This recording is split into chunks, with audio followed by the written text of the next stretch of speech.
Et pour parler de ce grand débat national, nous recevons Sophie Thévenet, gilet jaune et ancienne candidate à la France insoumise aux élections législatives. Bonjour. Merci d'avoir accepté notre invitation. Alors Emmanuel Macron poursuit sa tournée en province dans le cadre du grand débat national. Vous pensez que c'est une avancée dans la résolution de la crise des gilets jaunes ? Tout d'abord, je suis amusée de voir que Emmanuel Macron se rapproche soudainement des maires des villes de France et qu'il cherche à les caresser dans le sens du poil, alors que pendant toute sa première année du quinquennat, il leur a supprimé les subventions et les moyens de vivre et de faire vivre leur commune. Donc maintenant, il se souvient que les corps intermédiaires sont importants dans le gouvernement d'une nation, les syndicats, les associations, les maires, c'est une bonne chose. Quant au grand débat national, clairement, le sujet de fond des Gilets jaunes ne sera pas réglé, selon moi, par le grand débat national.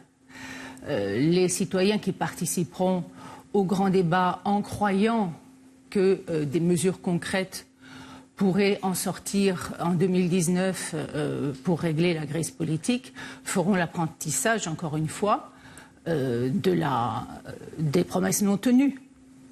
Quant à ceux qui participeront, qu'ils le fassent en toute lucidité, c'est-à-dire qu'ils le fassent pour l'expérimentation d'une confrontation d'idées, parce que désormais la prise de parole par le peuple est devenue un phénomène avec lequel il va falloir compter. Alors vous parliez des maires tout à l'heure, le fait de transmettre la parole présidentielle via les maires de communes, c'est logique. Vous pensez que c'est la meilleure solution pour Emmanuel Macron, peut-être pour réduire ce fossé qui s'est créé entre le président et une partie de sa population ?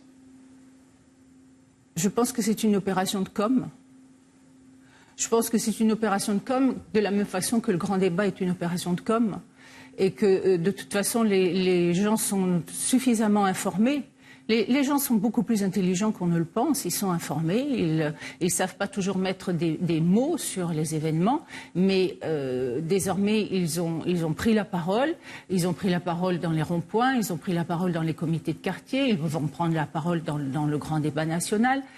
Et cette prise de parole, cette délibération, cette participation, cette dispute, au sens romain du terme, est un phénomène irréversible qu'Emmanuel Macron, à mon avis, n'a pas su apprécier. Il se croit toujours le maître des horloges. Alors, les Gilets jaunes se préparent demain à un éventuel acte 10.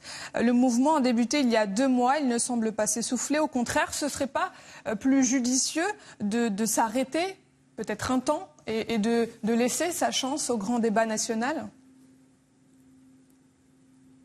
Non, je ne pense pas qu'il soit judicieux de s'arrêter.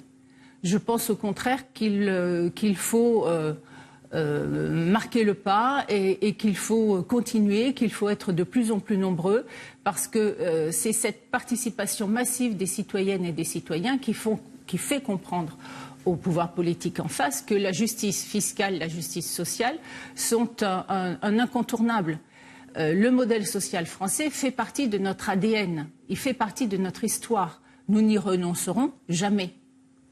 Et c'est pour cette justice fiscale que les gens descendent dans la rue, parce qu'ils sentent bien qu'il y a un souci quand on fait nos courses, quand on va chercher un logement, quand on paye nos factures d'énergie. Nous ne nous reconnaissons pas dans le chiffre officiel de l'inflation tel qu'il est publié par l'INSEE. Donc on a un salaire, on a des dépenses qui ne font qu'augmenter alors qu'on ne vit pas mieux qu'il y a quelques années. Comment est-ce qu'on peut faire alors ? Les gens mettent des mots simples, ils réclament un pouvoir d'achat. La réalité, c'est que c'est tout un modèle social et qui est derrière cette revendication. On veut une meilleure répartition de l'impôt, on veut une meilleure répartition des richesses. Et ça, c'est possible ? Est-ce que la France peut se le permettre de répondre à ces revendications ? Peut se permettre d'augmenter le pouvoir d'achat à tous comme ça? C'est financièrement possible? C'était le cas dans les années 60, dans les années 80.